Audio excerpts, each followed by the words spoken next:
الشيطان الرجيم بسم الله الرحمن الرحيم الحمد لله والصلاة على أهلها وما بعد فقد قال الله تبارك وتعالى في كتابه المجيد وقوله الحق كل يوم هو في شأن فبأي آلاء ربكما تكذبان صلوات الله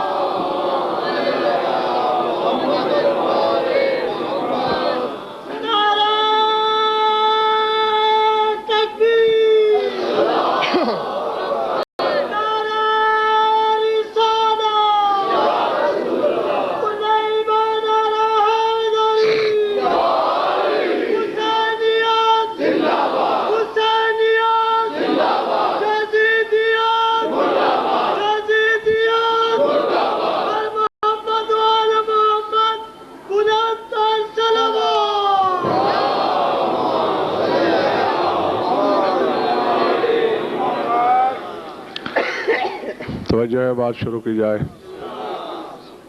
گھبراہٹ تو نہیں ہو رہی؟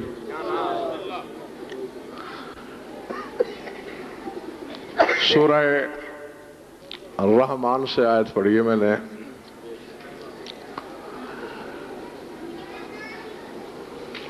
بے شک تھوڑا سن لینا لیکن ستھرا، ہاں، پوری بیداری کے ساتھ، چہروں کی بشاشت کے ساتھ اور آئین مودت کے تقاضوں کو پورا کرتے ہوئے۔ فرمایا یسألہ من فی السماوات والارض، جو میرے بس میں ہے وہ تو میں کر سکتا ہوں، جو نہیں ہے وہ نہ۔ یسألہ من فی السماوات والارض کل یوم ھو فی شأن فبأی آلاء ربکما تکذبان۔ فرمایا ساتوں آسمان والے اور پوری زمین والے اللہ سے سوال کرتے ہیں۔ یہ فیصلہ میں اپنے سامعین پر چھوڑتا ہوں کہ یہ جو زمین و آسمان والے بارگاہ کبریائی میں سوال کر رہے ہیں، کیا اللہ سے مسئلے پوچھتے ہیں؟ بولو کوئی ہاں نہ؟ مسئلے پوچھتے ہیں کہ نماز کیسے پڑھنی ہے، روزہ کیسے رکھنا ہے، شکیات نماز کیا ہیں، ارکان نماز، یہ پوچھتے ہیں؟ نہیں بھائی، کوئی اس سے زندگی مانگتا ہے، کوئی رزق، کوئی نجات، کوئی بہشت، یہ ہے سوال۔ تو پھر قرآن نے ہمیں یہ تصور دیا ہے کہ لفظ سوال جہاں ہو وہاں مسئلہ مراد نہیں ہوتا، بلکہ اپنی حاجتوں کی طلب مراد ہوتی ہے۔ اب اگر کوئی خطیب منبر سلونی اعلان کرے کہ سلونی، تو یہ نہ کہنا کہ علی یہ کہہ رہا ہے کہ مجھ سے نماز پوچھو، علی کہہ رہا ہے مجھ سے جو مانگنا ہے مانگو۔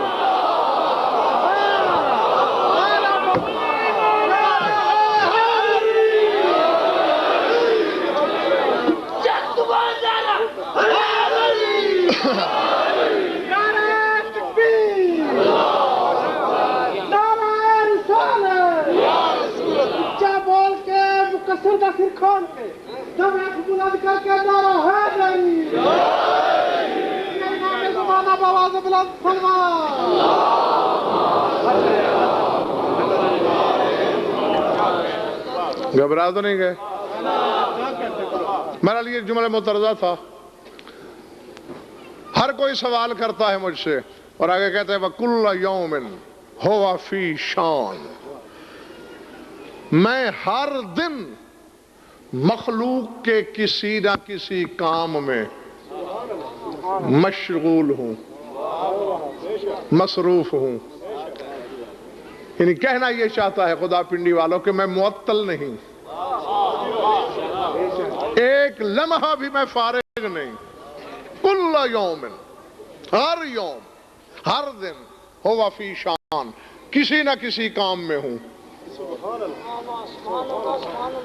یہ بحث الگ ہے اور ادھار رہی اگر کسی مجلس میں آپ نے یاد دلا دی یا رمضان شریف والے خمسے میں یاد کرا دیا گیا تو پھر بتاؤں گا کہ ایک وقت ایسا تھا جب مخلوق نہیں تھی تو تب وہ کیا کرتا تھا.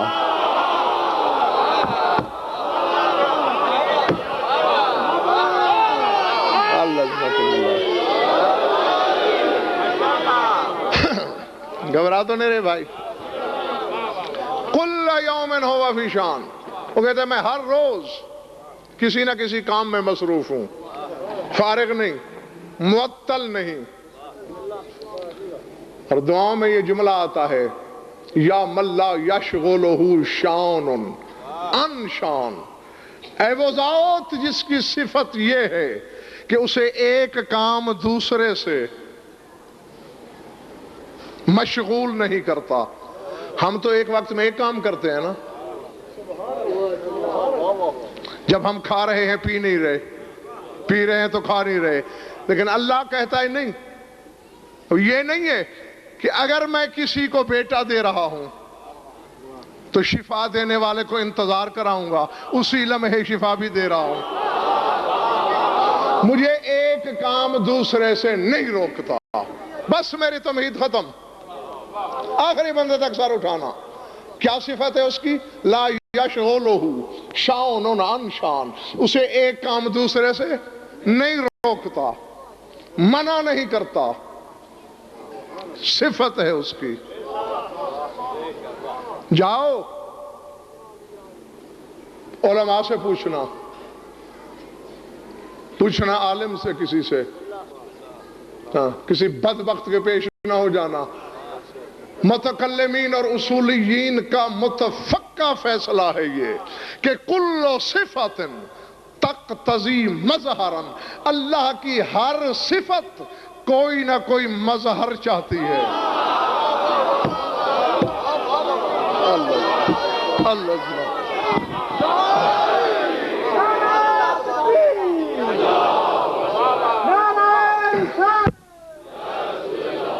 بول کے دویت بلند کر کے مقصر دستی کھول کے نعرہ حیدری، مسلم آواز بلند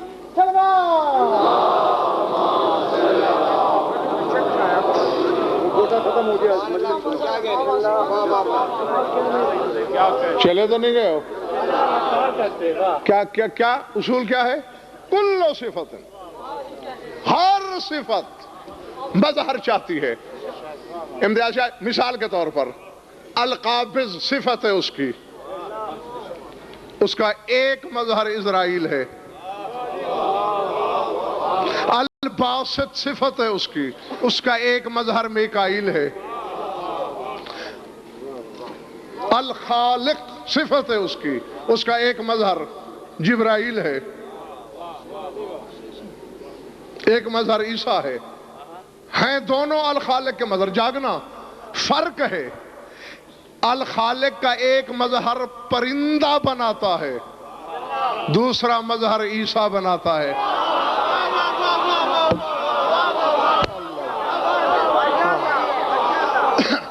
جی تو بس سمجھ میں آ گئی سامعین کے بعد.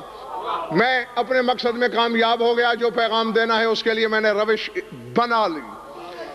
سمجھ میں آ گئی اگر سامعین کے یہ بات کہ ہر صفت مظہر چاہتی ہے تو یہ بھی اس کی صفت ہے. لا یشغلہ شان عن شان، اسے ایک کام دوسرے سے روکتا نہیں. وہ بیک وقت کروڑوں ہو یا اربوں ایک لمحے میں کام کرتا ہے، یہ اس کی صفت ہے.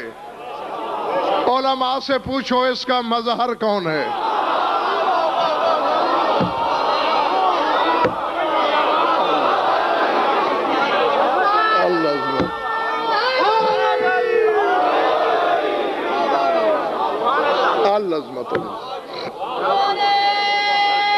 لگاؤ.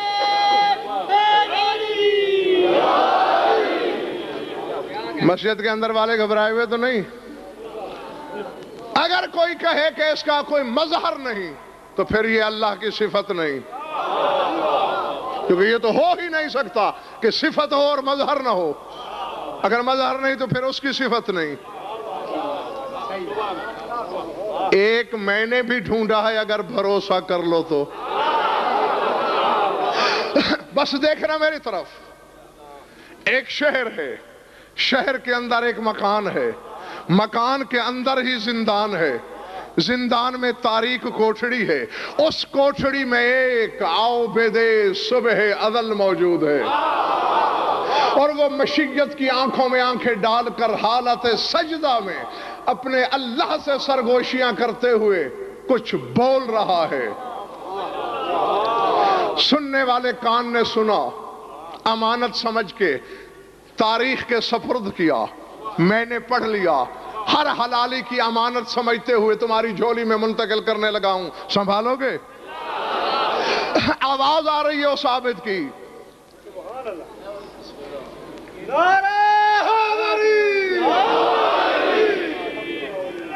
کیا ہوا جی؟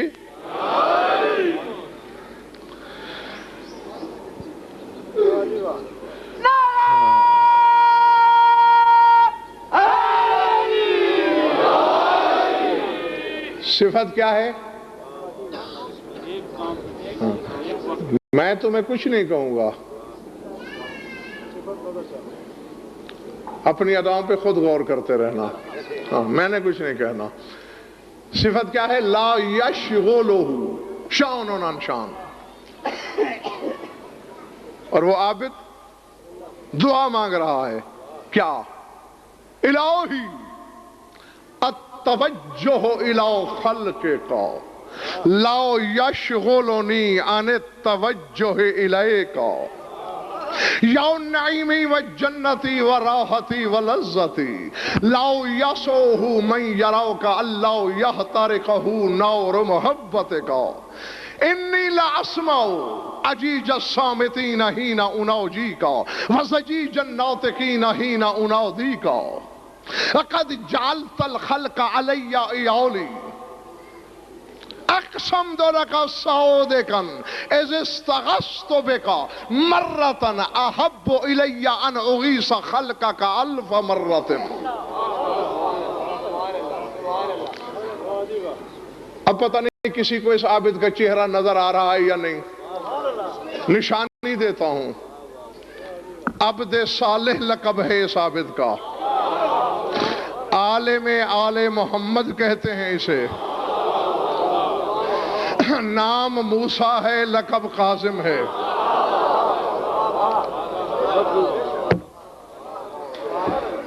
میں اسد نہیں سوچ سکا، اعتراف کرتا ہوں، کیونکہ جو بات اپنے علم سے باہر ہو جائے اسے مان لینا ہی بہادری ہوتی ہے. یہ جہالت ہے کہ جو بندہ نہیں جانتا اس میں بحث کرے. ہاں، کمی کبھی بھی الزام نہیں ہے انسانیت پر، بلکہ یہ تو زیور ہے انسانیت کا. نقص سے پاک وہ ہے یا اس کی پہلی 14 تصویریں ہیں.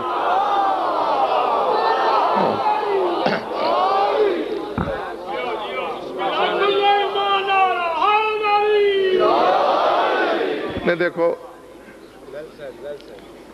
کبھی میں نے تمہیں خود کہا آج تک کہ نعرہ لگاؤ؟ نعرہ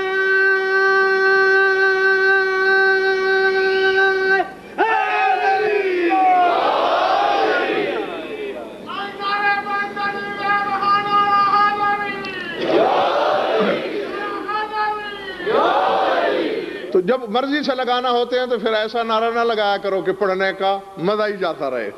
نعرہ حیدری. میں یہ کہہ رہا تھا کہ میں اعتراف کرتا ہوں کہ میرے حیطہ علم سے باہر ہے یہ بات. کیوں؟ اللہ نے ان 14 کو جب اپنے نور ذات سے الگ کیا، چونکہ اللہ کی صفتیں زائد بر ذات نہیں، اینڈ ذات ہوتی ہیں. ہم تو علم پڑھ کے عالم بنتے ہیں نا، جو اللہ ہے وہی اس کا علم ہے، وہی اس کی قدرت ہے. ہاں، اس کی ہر صفت اس کی ذات کے اندر موجود ہے. ہماری صفت اور ہے، ذات اور ہے. اور اس نے 14 کو ایسے بنایا جیسے دیے سے دیا روشن کیا جائے، جیسے چراغ سے چراغ جلایا جائے.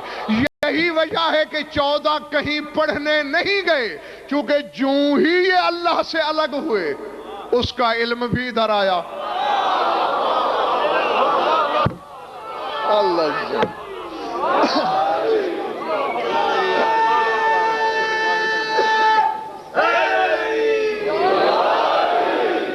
سمجھ میں آ گئی بات دوستو؟ تو سارے کے سارے علم میں برابر ہیں. مانتے ہو نا بھئی؟ یہی میرا علم دم توڑ گیا ہے کہ جب علم میں سارے برابر ہیں، پھر میرے مولا موسیٰ کاظم کو عالم آل محمد کیوں کہا گیا؟ اللہ جانے کہ اس کے پاس کیا ہے کہ یہ پھر ان میں عالم ہے. اللہ جی جی. اور یہ آج کا لقب نہیں، تو ازل سے ہے. اللہ نے لوح محفوظ پر ان 14 کے جو القاب لکھے، اس میں تمہارے 7ویں امام کا لقب عالم آل محمد لکھا. اور غالباً میں نے آپ کو کبھی بتایا ہے کہ موسیٰ گھمنڈ میں آ گیا تھا نا کہ مجھ سے بڑا عالم کوئی نہیں. تو اللہ نے ٹاکرا کرا دیا خضر کے ساتھ کہ آ تجھے آٹے دال کے بھاؤ کا پتہ چلے.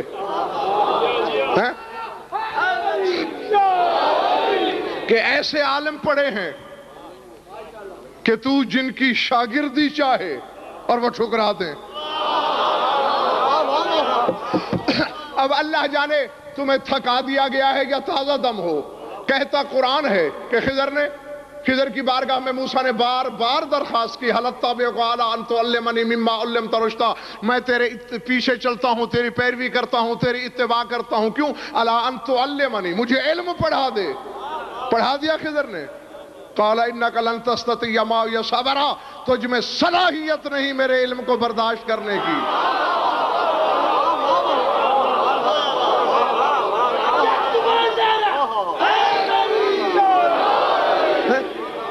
تو اب اتنا بڑا عالم، ادھر والو تمہارے لیے نعرے کی تو ہے پابندی. اب پتہ نہیں کسی مقصر کے داؤ میں آئے ہوئے ہو تم.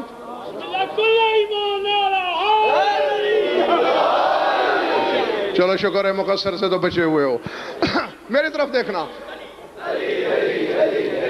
چمن چمن کلی کلی، نگر نگر گلی گلی، نعرہ حیدری. پہلے موسیٰ کو گھمنڈ کہ میں بڑا عالم. اب جب موسیٰ جیسے کلیم نے خضر سے کہا مجھے شاگرد بناؤ، اب خضر کے دل میں گھمنڈ کہ مجھ سے بڑا عالم کوئی نہیں. بس مجمع البحرین پہ دریا کے کنارے جا رہے ہیں. اذا بطائر، بسم اللہ حضور، اذا بطائر غوص فی البحر واخذ بمن قورہ قطرۃ من الماء. اچانک ایک پرندے نے غوطہ لگایا، دریا سے اپنی چونچ میں قطرہ بھرا، اوپر اڑا، قطرہ واپس پھینکا، پھر غوطہ لگایا، پھر قطرہ لیا، پھر واپس پھینکا، پھر غوطہ، پھر قطرہ، پھر غوطہ، پھر قطرہ. نبی بھی حیران، ولی بھی پریشان، موسیٰ بھی حیران، خضر بھی پریشان. یہ کیا پرندہ ہے؟ اگر پیاسا ہے تو پیتا کیوں نہیں؟ یہ کیا کھیل کھیل رہا ہے کہ قطرہ چونچ میں لیتا ہے واپس پھینک دیتا ہے. سامنے ایک چرواہا بکریاں چرا رہا تھا، کہتا ہے تم میں سے ایک نبی ہے ایک ولی ہے، میں تو چرواہا ہوں، تم نہیں جانتے، میں جانتا ہوں یہ کیا کر رہا ہے.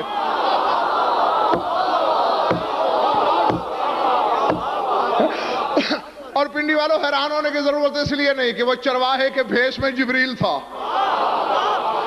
دونوں نے کہا ہم بتاؤ یہ کیا کہہ رہا ہے؟ اس نے کہا موسیٰ کو غرور آ گیا تھا کہ میں بڑا عالم، تیرے دل میں ناز آ گیا کہ میں بڑا عالم. یہ شکل طائر میں اللہ نے ایک فرشتہ بھیجا ہے جو دریا کی سطح سے ایک قطرہ لے کے تمہیں بتا رہا ہے کہ علمکما من علم اول محمد کا قطرۃ ماء ھذا البحر، کہ تم دونوں کا علم آل محمد کے عالم کے علم کے مقابلے میں ایسے ہے جیسے دریا کے مقابلے ایک قطرہ۔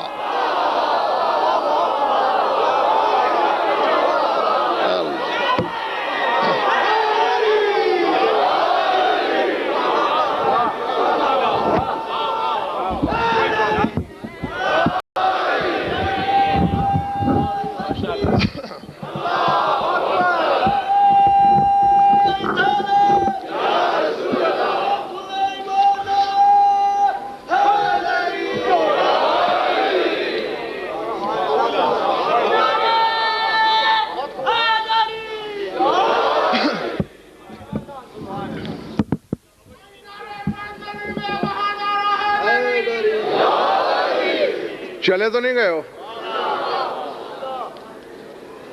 یہ بات اس لیے دہرائی کہ آپ کے ذہن میں راسخ ہو جائے کہ یہ عالم آل محمد ہے، اور عالم آل محمد دعا مانگ رہا ہے۔ اب ہر شخص مجھے دکھائی دے رہا ہے، حق پہنچانا میرا کام ہے، کوئی مانے یا نہ مانے۔ رد امتیاز شاہ کوئی مائی کا لال پیش نہیں کر سکے گا۔ حجروں میں بیٹھ کے بھونکنا آسان ہوتا ہے۔ ابھی بھی ایک مومن نے ممبر پہ چٹ بھیجی ہے کہ آج فلاں مولوی نے آپ کے قتل کا فتویٰ دیا ہے۔ مجھے ہنسی آئی ہے پڑھ کے۔ میں اس کے قتل کا فتویٰ نہیں دوں گا، میں اس کی زندگی کی دعا کروں گا تاکہ وہ جیتا رہے اور میرا 12واں امام اسے میرے سامنے قتل کرے۔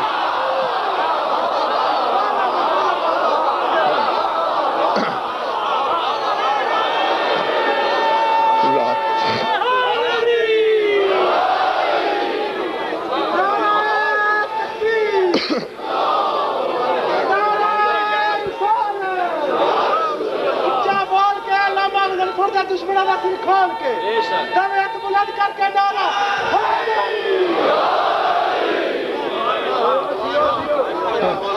سمجھ لیا کرو کہ جب کسی کے خلاف فتوے بازی ہو جائے، جب کسی کے قتل کے فتوے دیے جائیں تو سمجھ لو کہ علم نے گھٹنے ٹیک دیے ہیں، جواب نہیں ہے۔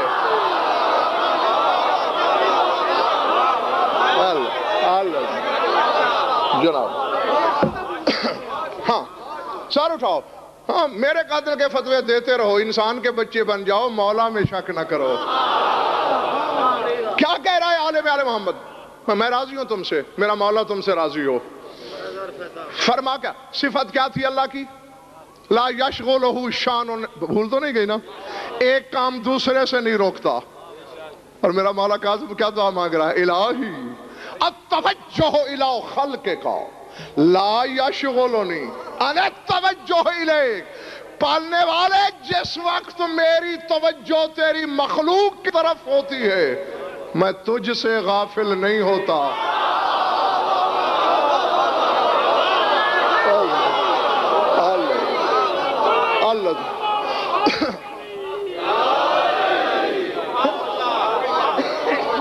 خدا کی قسم پنڈی والو، تمہاری قوم کے ایک چھوٹے سے وکیل اور خادم ہونے کی حیثیت میں تمہیں ایک نسخہ بتا رہا ہوں۔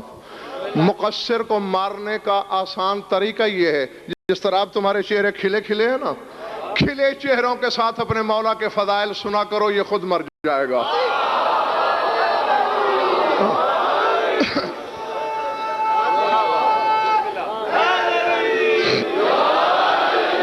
کیا کہتا ہے؟ تیری مخلوق سے بھی رابطہ، تجھ سے بھی واسطہ، میں تجھ سے بھی غافل نہیں، ادھر بھی شاغل نہیں۔ اللہ اکبر۔ ذات واجب کی قسم، جس مومن نے بھی چٹ بھیجی تھی اس کو دعا سے یاد کر لینا کہ اس کی خواہش پہ یہ جملے میں آپ کو سنانے لگاؤں۔ سر اٹھانا، میری طرف دیکھنا، کیا لفظ بولے ہیں میرے امام نے۔ اللہ سے خطاب ہو رہا ہے اسد، فرما رہا ہے میرا مولا، یا نعیمی و جنتی و راحتی و لذتی، اے میری نعمت، اے میری جنت،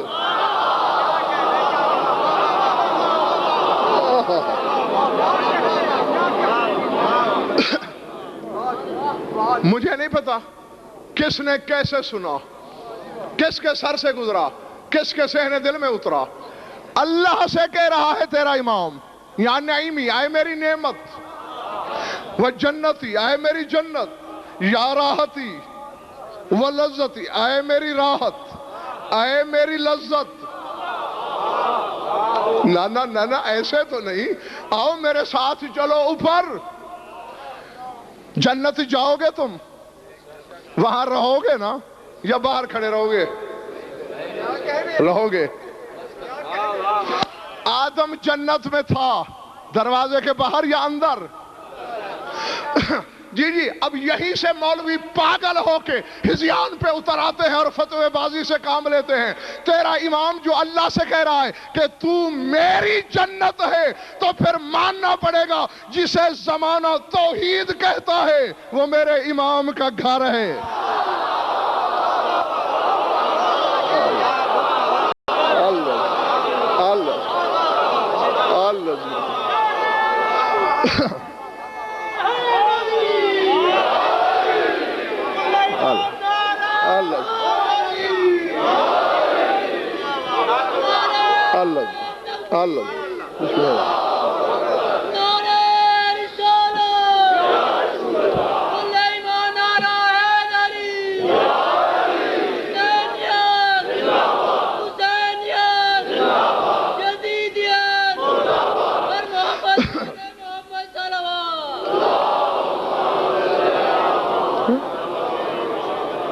ان کا گھر ہے توحید۔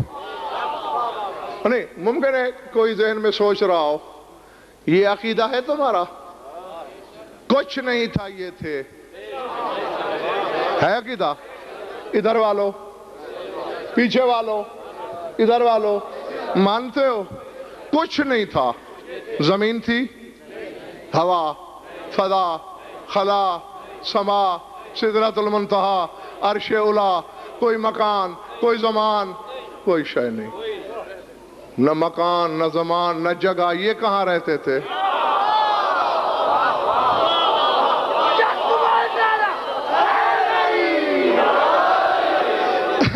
تو جہاں رہتے تھا نا اسی کو کہہ رہا ہے اے میری جنت۔ اللہ اللہ اللہ اکبر۔ الحمدللہ میرے سامنے سب حلالی ہیں، سب موالی ہیں۔ اگر برداشت کا وعدہ کرو کہ برداشت بھی کرو گے، ہضم بھی کرو گے، تو پھر ایک لفظ کہوں، ہاں یا نہیں، میں خود اعتراف کر لیتا ہوں، میں کم علم ہوں، بہت تھوڑا پڑھا ہوا ہوں، اور آل محمد کے جاننے کے معاملے میں تو بالکل کورا ہوں۔ یہاں میں نے آدم کو کورا پایا ہے بھائی۔ ہاں یہ ان کا احسان ہے کہ کروڑوں کے مقابلے میں بہتر جانتا ہوں، یہ الگ چیز ہے، لیکن جہاں تک ان کے جاننے کا سوال ہے، کچھ نہیں جانتا میں کہ یہ کیا ہے۔ یا میرا مسئلہ تم حل کر دو، یا پھر جو میں کہوں اسے برداشت کرو۔ یہ آگے جو میرا مولا کہہ رہا ہے اے میری راحت، اے میری لذت، یہ کیا ہے؟ لذت کا تعلق چکھنے سے ہے۔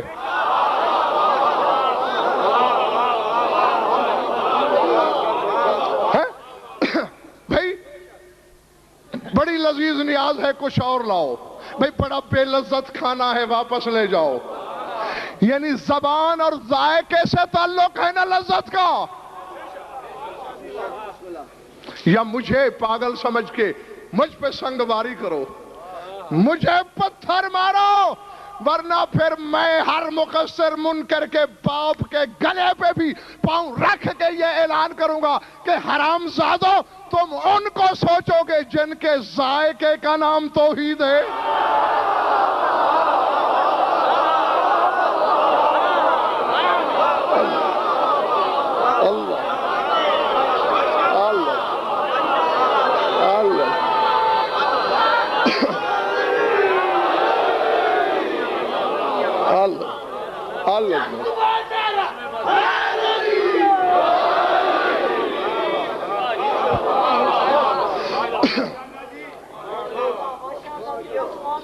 مولا تمہاری آخری سانس بھی اسی مودت پہ آئے خدا کرے. اس سے بڑی دعا آج کی رات میں تمہیں نہیں دے سکتا. بہت بڑی نعمت ہے یہ بھائی میرے. ذات واجب کی قسم دنیا و ما فیہا کی سلطنت قدموں میں ہو. ہیچ ان کے فضائل سن کے دل نہ دھڑکیں. ایک تو یہ پتہ چلتا ہے کہ مالک سے رابطہ ہے. دوسرا ماں دعاؤں کی حقدار ہو جاتی ہے. میں نے پیغام بھی پہنچا دیا. میں آپ سے راضی بھی ہوں. کہو تو سمیٹوں, کہو تو 2 جملے بولوں. تیری طرف جب میری توجہ ہوتی ہے اور مخلوق کی طرف ہوتی ہے تو میں نہ ان سے غافل نہ تجھ سے شاغل, دونوں سے میرا رابطہ. اور میں یہ بات تجھ سے کیوں کہہ رہا ہوں؟ اے میری نعمت, اے میری جنت, اے میری راحت, اے میری لذت. اللہ اکبر. یہ لوگ بتا سکتے ہیں کہ خدا کیا ہے, جنہوں نے اس سرحد پہ شاہ جی جا کے خدا کو دیکھا ہو. وہ بتا سکتے ہیں کہ وہ کیا ہے. آدم بھی نہیں بتا پاتا, عیسیٰ بھی نہیں بتا سکتا. یہ کہہ کیوں رہا ہوں؟ میرے مولا فرما رہے ہیں جاگنا لاؤ یسوہ من یراکا اللہ یحترکہ نور و محبت کا. پالنے والے یہ تو ہو ہی نہیں سکتا کہ جس نے تجھے بے حجاب دیکھ لیا ہو پھر تیری محبت کی آگ اسے جلائے نہیں. اللہ خدائے بزرگ و برتر کی قسم علماء اپنی زندگیاں ضائع کر دیں, لکھتے رہیں, شرح ہو ہی نہیں سکتی. لا یسوہ من یراکا, جس نے تجھے دیکھ لیا ہو, لا یحترکہ نار محبت کا, اسے تیری محبت کی آگ نہ جلائے. یہ ہو ہی نہیں سکتا. پالنے والے ادھر تو میرے سامنے بے حجاب آیا, خدا کے لیے آخری بندے تک یہی جملہ جاگ کے سن لو. نہیں دوں گا میں تمہیں زیادہ تکلیف. میں نے آغاز میں ہی کہہ لیا تھا کہ تھوڑا سن لینا مگر ستھرا, کیونکہ ایسی مجالس تو سال میں ایک بار پڑھی جاتی ہیں. علی بادشاہ کا ذکر تو سارا سال, لیکن یہ سال میں صرف مخصوص ایام میں پڑھی جاتی ہیں. اور پھر یہ موضوعات ہیں جسے ہر کوئی پڑھتا ہی نہیں اور ضروری ہے. اور میں نہ پڑھتا ندیم, اگر اجمالی سوال ہوتا قبر میں 12 کے 12 آئمہ کے نام بھی تم سے پوچھے جائیں گے, اور پھر یہ بھی سوال کیا جائے گا کہ اپنے ہر امام کے بارے میں تھوڑا تھوڑا بتاؤ. تو کچھ جانو گے بھائی تو بتاؤ گے نا. اے میرے اللہ, ایک تو میرے سامنے بے حجاب آیا. دیکھو یہ ایسا ہی ہے, چونکہ کچھ لوگ حیران نظروں سے مجھے ایسا دیکھ رہے ہیں کہ اللہ کو کیسے دیکھ لیا. موسیٰ نے قوم کے امام پر کہا تھا نا کہ میرے سامنے آ, رب ارنی انظر الیک, پالنے والے میں تجھے دیکھنا چاہتا ہوں. تو اللہ نے کہا تو ایسے نہیں دیکھ سکتا, ایک شرط ہے. وَلَكِنْ انظر الی الجبر ان استقر مکانہ فسوف ترانی. پہاڑ پہ نظریں گاڑ کے رکھ, پہاڑ کھڑا رہا تو دیکھ لے گا. اب یہ تو موسیٰ بھی بے ہوش ہو گیا اور پہاڑ بھی دھن کا گیا. کھڑا رہتا پہاڑ, قائم رہتا موسیٰ, تو اس کے آگے تجلی الہی تھی نا. وہ جسم بے شک نہیں رکھتا, ان آنکھوں سے دیکھا جا سکتا ہے. اور کاظم کی یہ تجلی کچھ بگاڑ اس لیے نہیں سکتی کہ اسی سرکار کاظم کا فرمان ہے کہ جس تجلی نے موسیٰ کو بے ہوش, قوم کو نابود اور پہاڑ کو ریزوں میں تقسیم کر دیا تھا, وہ میرے نانا محمد اور دادا علی کے نور کا 80,000واں حصہ تھا. اللہ اللہ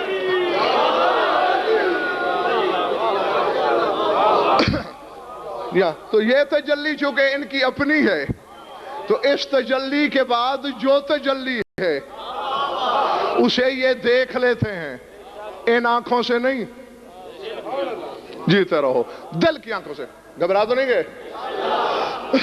پالنے والے ایک تو میرے سامنے آ گیا، اب یہ تو ہو ہی نہیں سکتا کہ جو تجھے دیکھ چکا ہو تیری محبت کی آگ اسے جلائے نہیں. پالنے والے ایک طرف تو تیری محبت کی آگ مجھے جلاتی ہے، اور دوسری طرف تو نے یہ کیا ہے کہ قد جعلت الخلق علی ایالی، تو نے پوری مخلوق کو میرا کنبہ بنا دیا. نہیں، پھر تمہاری ضرورت پڑ گئی ہے پنڈی والوں. کنبے کے سربراہ کی کنبے کے لیے کیا ذمہ داری ہے؟ بولو بولو بولو، کیا ذمہ داری ہے؟ کنبہ روٹی باہر سے مانگے، کنبہ کپڑے اوروں سے لے، کنبہ دوائی اور سے طلب کرے؟ یہی نہیں، سربراہ کی ذمہ داری ہے نا. تو بتا رہے ہیں کہ امام ہوتا ہی وہ ہے کہ کائنات جس کا قبیلہ ہو. اللہ اللہ، تو نے مخلوق کو میری ایال بنا دیا، کنبہ بنا دیا، قبیلہ بنا دیا.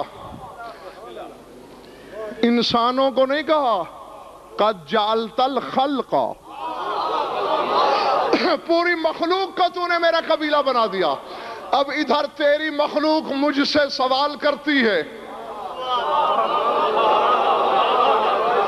ملانے لگا ہوں ڈانڈے، دونوں سرحدیں جوڑنے لگا ہوں، جاگنا خدا کے لیے، حلال زادوں کی طرف سننا اور حلالیوں کی طرف فیصلہ دینا. میرا مولا کہہ کیا رہا ہے؟ انی لاسمع اجیج الصامتین حین اناجیک وزجیج الناطقین حین انادیک. پالنے والے، جب میں تجھ سے سرگوشیاں کر رہا ہوتا ہوں تو تیری نہ بولنے والی مخلوق کی فریاد سنتا ہوں.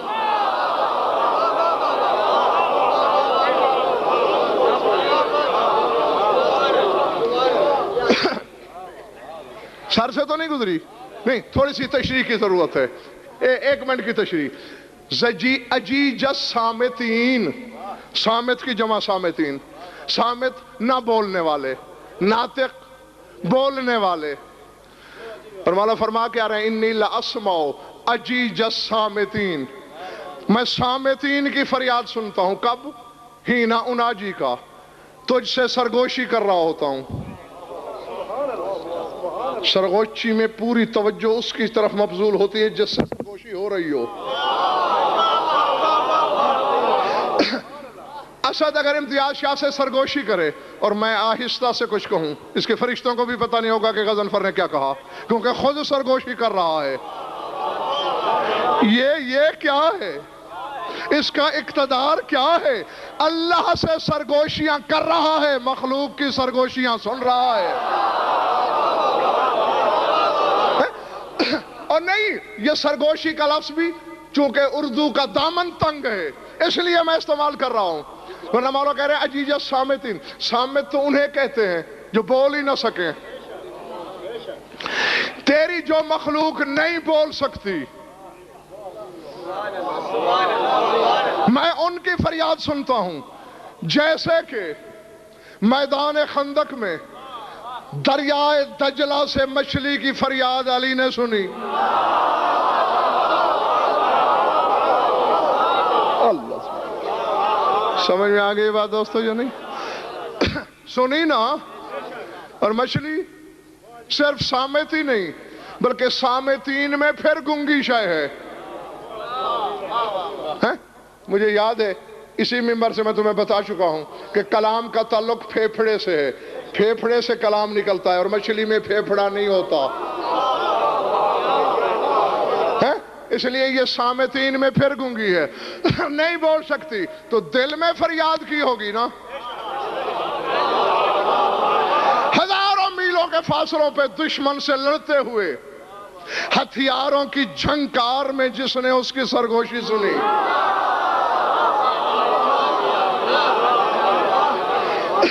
اسی علی کا، بس بڑی تیزی کر رہا ہوں میں، اسی علی کا بیٹا کہہ رہا ہے کہ پروردگار تجھ سے سرگوشیاں کروں، تیری گنگی مخلوق کی سرگوشیاں سنوں. وَزَجِیجًا نَاطِقِینَ حِینَ اُنَادِیکَ، اور جب میں تجھے پکار رہا ہوتا ہوں تو تیری بولنے والی مخلوق کی پکار سنتا ہوں۔ یہ بھی خدا کی قسم پنڈی والا مشکل کام ہے، جیسے سرگوشی کے وقت سرگوشی سننا مشکل۔ اب میں اونچا اونچا بول رہا ہوں، میں تو اس کی سنوں گا نا جو مجھ سے اونچا بولے گا، ٹھیک ہے نا؟ ہاں، جو مجھ سے پست لہجے میں بولے گا اس کی مجھے سنائی ہی نہیں دے گی۔ کیا صاحب کمال ہے یہ، کیا ذل اقتدار ہے یہ، سرگوشی کرے ایک سے لا تعداد کی سنے، خود اسے پکار رہا ہو، اس وقت بولنے والوں کی پکار سنے۔ کہہ رہے پروردگارا میں تجھ سے کہنا یہ چاہتا ہوں، اذا استغثت بک مرۃ احب الی ان اغیث خلقک الف مرۃ، پالنے والے تیری مخلوق کے 1000 استغاثے سننے کے مقابلے میں تیری بارگاہ میں ایک استغاثہ کرنا مجھے زیادہ پسند ہے۔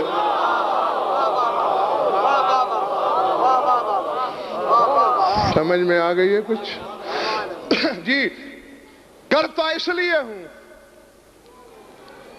کہ تیرا حکم ہے، کیونکہ تو نے مخلوق کو میرا قبیلہ بنایا۔ اور ہاں خبردار، کسی جاہل نما عالم کے بہکامے میں نہ آنا کہ بھئی خود قید و بند میں ہو، جو وہ تمہاری کیا سنے گا، تمہاری کیا فریاد کو پہنچے گا۔ یہ بے دینوں کا مذہب ہے۔ مصلحت کو عاجزی کا نام نہ دینا۔ شیطان بھی بیٹھ کے اپنے قبیلے میں روزانہ شام کو بغلیں بجاتا ہے کہ میں اللہ سے جیت رہا ہوں، اور وہ مشیت کے پردے میں مسکرا رہا ہوتا ہے۔ نمرود نے تیر مار کے خوشیاں منائی تھی، میں نے ابراہیم کے خدا کو زخمی کر دیا اور مار دیا۔ سمجھ میں آ رہی ہے بات یا نہیں؟ اسی طرح بدبخت انسان حجت کو بظاہر مجبور دیکھ کر یہ سمجھتا ہے جو اپنی مشکل دور نہیں کر سکا وہ میری کیا کرے گا۔ یہی تو امتحان ہے مخلوق کا کہ عبد مجبور کون سمجھتا ہے اور اس کی قدرت کون مانتا ہے۔ یہ تھوڑا احسان ہے تیرے امام کا، وہ خود کہہ رہا ہے تیری ذات سے مانگنا مجھے پسند ہے، تیری ذات بارگاہ میں فریاد کرنا پسند ہے، مخلوق کی فریاد سننا مجھے پسند نہیں۔ تو جو چیز مولا کو پسند ہی نہیں وہ کر رہا ہے تیرے لیے۔ پروردگارہ یہ کر اس لیے رہا ہوں کہ میرے ہاتھ کے سوا کوئی ہاتھ ہے نہیں جو تجھ سے لے سکے اور بندوں کو دے سکے۔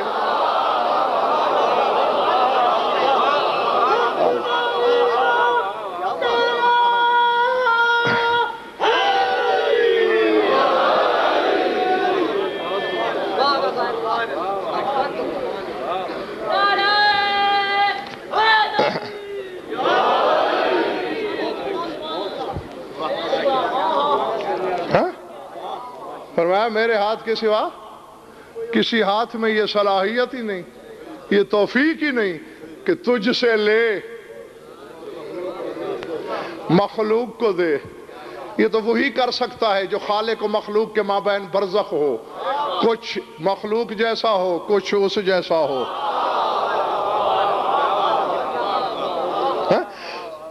اور یہ چند لمحے آپ کو تکلیف اس لیے دی بھائی، باب الحوائج لقب ہے تیرے اس امام کا، سارے حاجت روا ہیں مگر یہ خصوصاً تیسرا باب الحوائج، 5 باب الحوائج ہے نا، تیسرا مولا کاظم۔ ہاں، اور کتنی بڑی بد نصیبی ہے۔ برادران اہل سنت کے امام شافعی کا قول پڑھا ہے میں نے کہ قبر موسیٰ القاظم تریاخن مجرب اجابت دعا، وہ کہتے ہیں دعائیں قبول کرانے اور مشکلوں کو دور کرنے کے لیے موسیٰ قاظم کی قبر تریاق مجرب ہے۔ یعنی لوگوں کے امام تیرے امام کی قبر کو مشکل کشا سمجھیں اور تو اپنے امام کو بھی مشکل کشا نہ سمجھے. درود پڑھ لو مل کر بآواز بلند.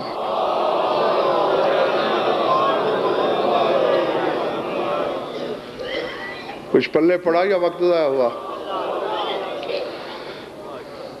بس ناگزیر تھے یہ چند لمحے، اس لیے آپ کا وقت لیا گیا، ورنہ تو آج کی رات کا مقصد ہی کچھ اور ہے.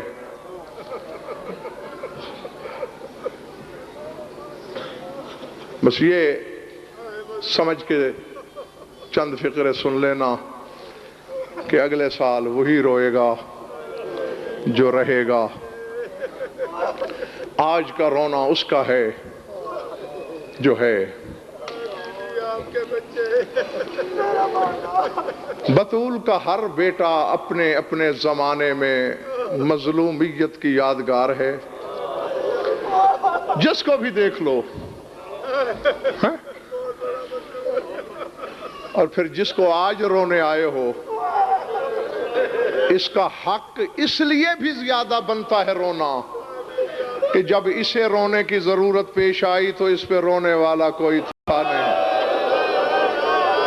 اللہ اکبر، اللہ اکبر، اللہ اکبر. اجرکم اللہ. میرے پاس صرف دعائیں ہیں، وہ میں دیتا رہوں گا. صلہ مجلس کی وارث کے پاس ہے، اللہ جانے. ویسے تو ہر مجلس میں ایمان ہے، تحقیق ہے، لیکن آج زیادہ تقاضا کر رہا ہے ایمان کہ آج تم میں کہیں خود رسول بھی موجود ہے. آج نجف سے خیبر شکن بھی آیا ہے، سلطان کربلا بھی موجود ہیں. العظمت للہ. خود تیرے اس مظلوم امام کا اپنا فرمان ہے. سرکار کاظم فرماتے ہیں انا صاحب کربلا. ذات واجب کی قسم، یہ ٹھیک ہے رونے والی قوم ہے شیعہ قوم، ہر مصائب سے آشنا ہے اور واقف ہے، لیکن اگر تم نے غور کر لیا مجھے آگے پڑھنے کی کچھ کہنے کی ضرورت ہی نہیں. کیا فرما رہے ہیں؟ فرماتے در حقیقت میں بھی کربلا والا ہوں.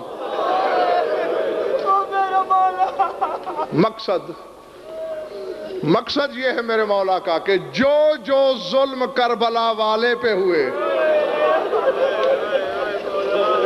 العظمت للہ، وہ سارے مجھ پہ ہوئے. اور اگر ناراض نہ ہو، جو ظلم والی کربلا پہ ہوئے وہ بھی امام پر، اور کچھ ظلم ایسے جو کربلا والے پہ نہیں ہوئے.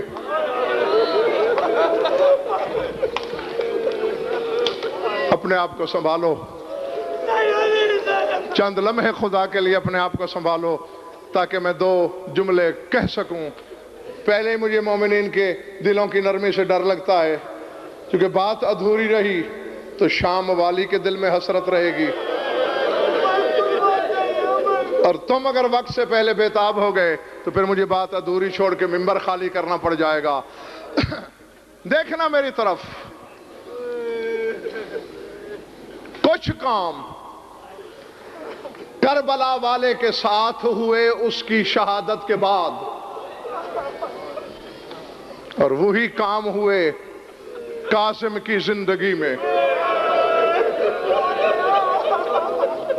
مجھے نہیں پتا کہ تم میں سے کس کے سینے میں گوشت کا ٹکڑا ہے اور کس کے ہاں پتھر کا کلیجہ ہے. گوشت والے کے لیے کہہ رہا ہوں، حسین کی بیٹی کا جہیز لوٹا گیا حسین کے قتل کے بعد، اور کاظم کی بیٹیوں کا جہیز لوٹا گیا کاظم کی زندگی میں. اللہ اکبر،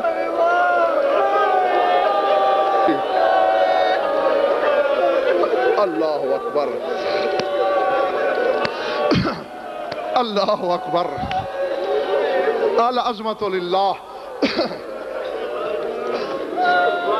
کسی کی حقائق تک رسائی نہ ہو، الگ بات ہے رونے والوں، کوئی تمہیں بتا نہ سکے، یہ علیحدہ معاملہ ہے، نہ حقیقت قاہرہ ہے۔ ابھی زندان میں زندہ اور موجود تھا تیرا امام جب ہارون لعین نے اپنے سالار جلودی کو مدینے بھیج دیا۔ کاظم کے گھر کو گھیر لو،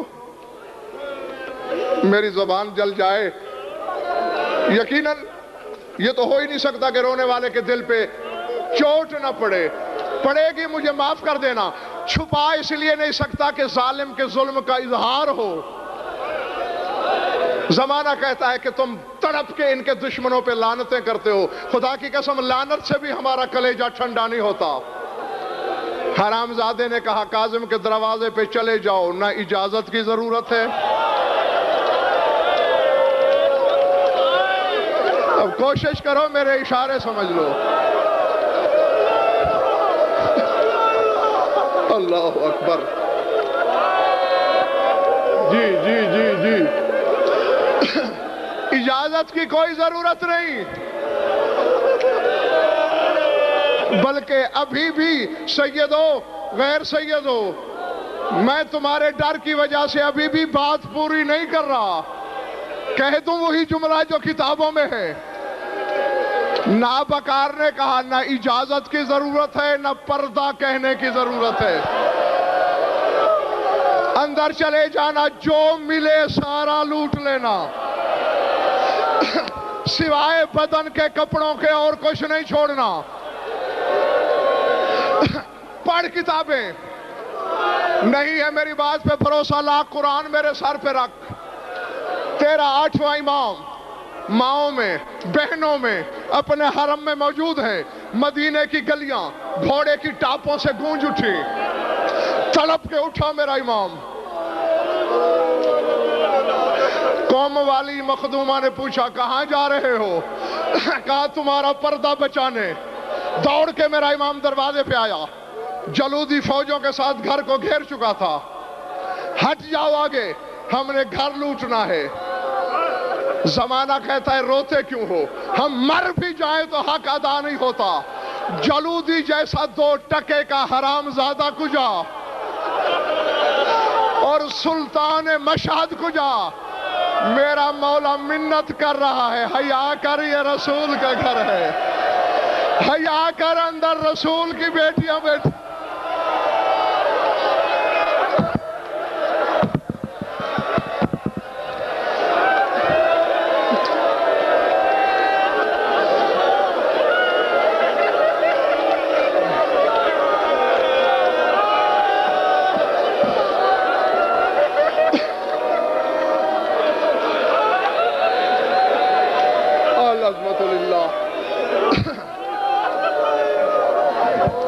مجلس کی روحانیت بتا رہی ہے کہ یقیناً شام والی کی نظر ہے ہم سب پر۔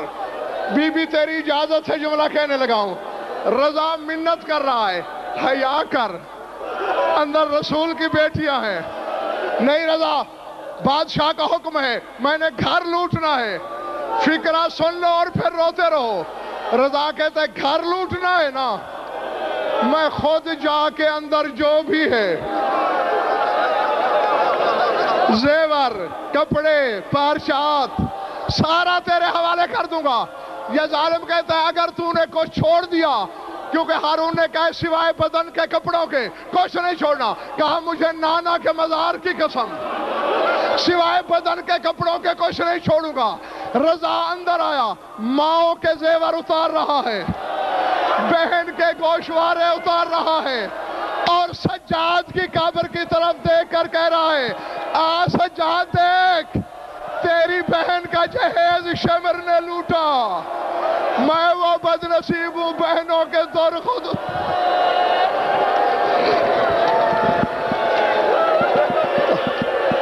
اللہ اللہ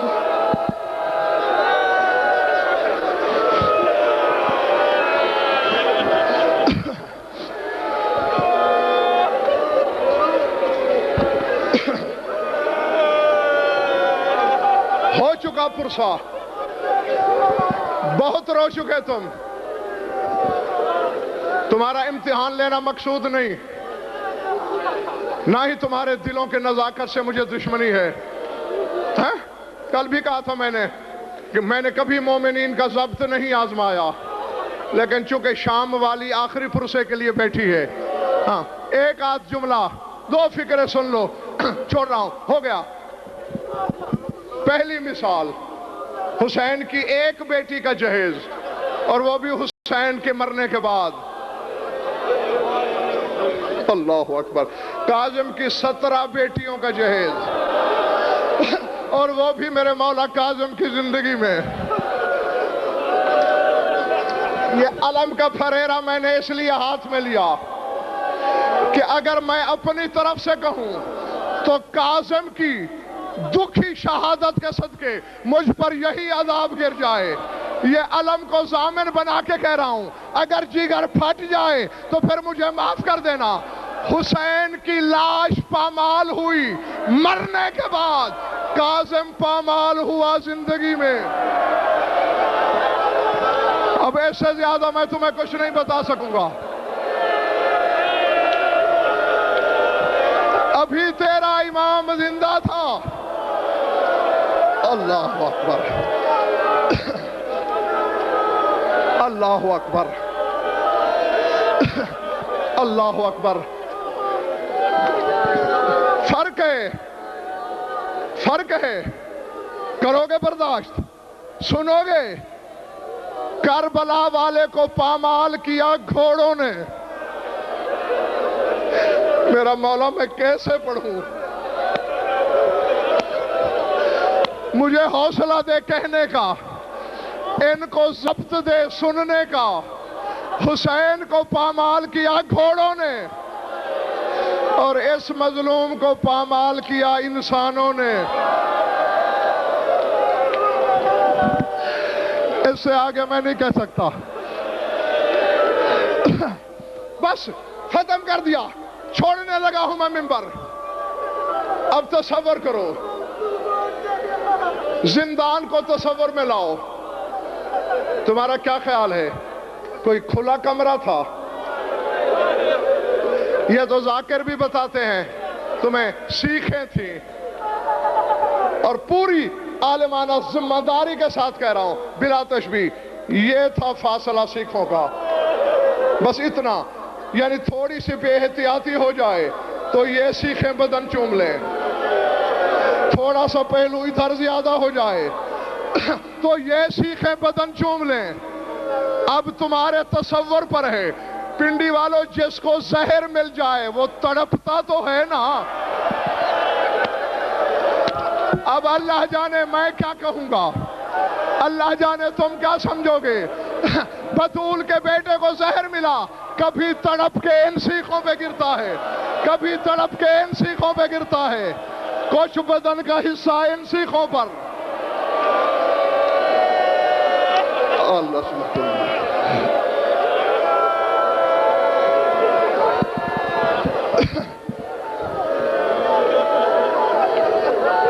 کر رہے ہیں مجھے مومن اشارے کہ چھوڑ دیا جائے. یہاں چھوڑنے لگا ہوں ایک بات کہہ کر. خدا کی قسم اگر کاظم کی پوری اور صحیح شہادت پڑھ دوں، اللہ جانے کتنے مر جاؤ گے، یا اٹھ کے مجھے مار دو گے. تڑپ رہا ہے زہر کے اثر سے. زندان کا در کھلا. سندھی بن شاہق لعین آگے بڑھا. اس کے ہاتھ میں کاغذ ہے، قلم ہے. کہتا ہے کاظم اس پہ لکھو کہ میں اپنی موت مر رہا ہوں.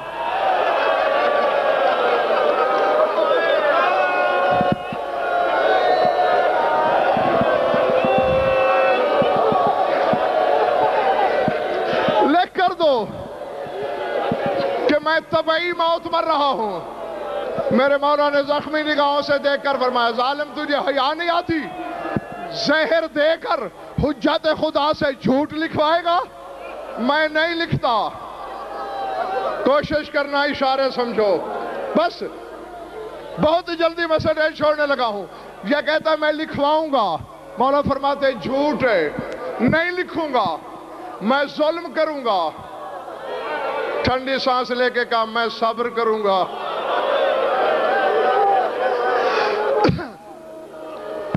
نے باہر سے ایک حرامی کو آواز دی کہ چند میخیں لے آؤ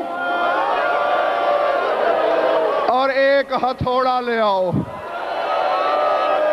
اللہ جانے اللہ کا عرش زمین پہ کیوں نہیں گرا, اللہ جانے آسمان دھرتی پہ کیوں نہیں آیا. اور پنڈی والوں اس حرامی نے ہاتھ میں میخ اٹھائی, بالآتش بھی میرے مولا کے سر پر رکھی, کہتا ہے لکھ. میرے مولا نے کہا میں نہیں لکھوں گا. اس کمینے کا ہاتھ اٹھا, زندان کے دروازے پہ کالے برقعے والی بی بی آئی, دے زمانے والوں کوئی میرے مظلوم بچے کو چھڑائے. تمہارے رسول کی بیٹی ہوں, پہلے زہر دیا, پھر تازیانوں سے مارا,